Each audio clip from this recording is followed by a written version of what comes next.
পুরুষ জাতির কি করা উচিত ছিল আর কি করতেছে, বিশেষ করে মুসলিম জাতি। আপনি এই ভিডিওটা সম্পূর্ণ দেখবেন, দেখার পরে অবশ্যই আপনার চোখ খুলে যাবেই যাবে। আপনি কিছু না কিছু হলেও বুঝতে পারবেন, শিখতে পারবেন।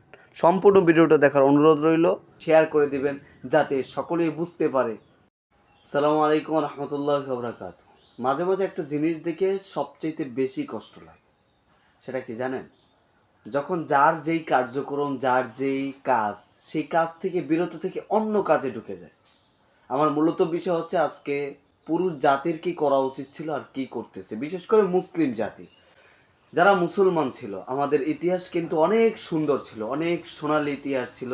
আমাদের একটা যুগ ছিল, যেই যুগে এই মুসলমান যুবকরা যখন ময়দানে নামতো যুদ্ধের জন্য বা কোনো উদ্দেশ্য হাসিলের জন্য, তখন বিধর্মীরা বা বিরোধীরা আতঙ্কে থাকতো। কারণ এদের শক্তি, সাহস, ইমান এমনভাবে মজবুত ছিল, বিশ্বাসে ছিল, তারা ভয়ে কাঁপতো যে তারা বিজয়ী হয়ে যাবে কিনা, তারা পরাজিত হবে আর মুসলিমরা বিজয়ী হয়ে যাবে, এই বিষয় নিয়ে। আর আজকের মুসলিম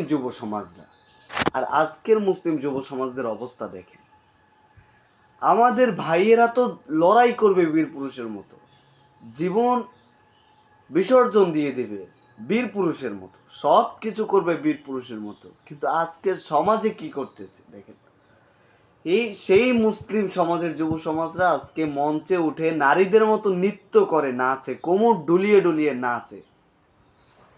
তারপর আরেকটা যেই সমস্যা, বিশেষ করে বেশিরভাগ সমাজে আজকে অধিকাংশ পুরুষ কিনা জানি না, তবে অনেক প্রচুর পরিমাণ, অনেক বেশি সংখ্যায় এরা সমকামিতায় লিপ্ত, সমকামিতায় আসক্ত।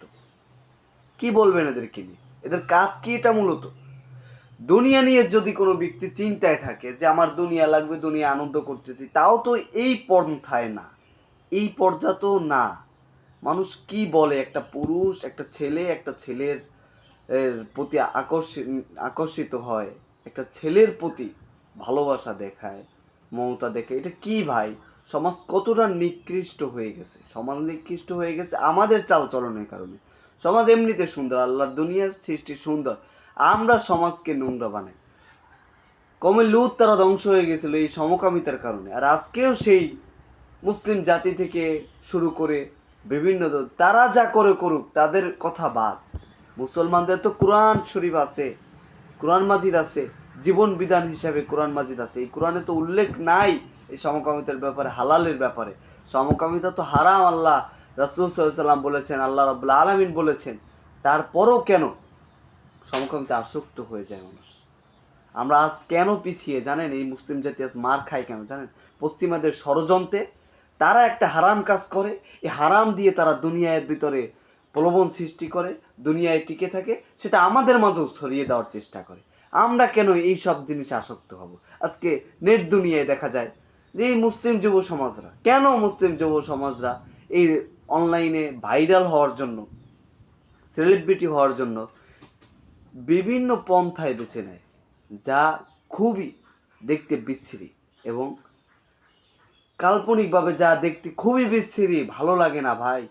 মুসলিম যুব সমাজরা কি এটা করণীয় ছিল? মুসলিম যুব সমাজ তো ময়দানে নামবে বীর পুরুষের মতো, লড়াই করবে, তারা আল্লাহর জন্য জীবন দেবে, তারা সমাজ, জাতি, দিনের জন্য কাজকর্ম করবে, লিপ্ত থাকবে, তারা মা বোনদের ইজ্জত রক্ষার জন্য কাজ করবে। তাদের গর্জন থাকবে সিংহের মতো, বাঘের মতো। আর এখন কুত্তার মতো গেউ গেউ করে কিছু মানুষ। ভাই, এটা পন্থায় না।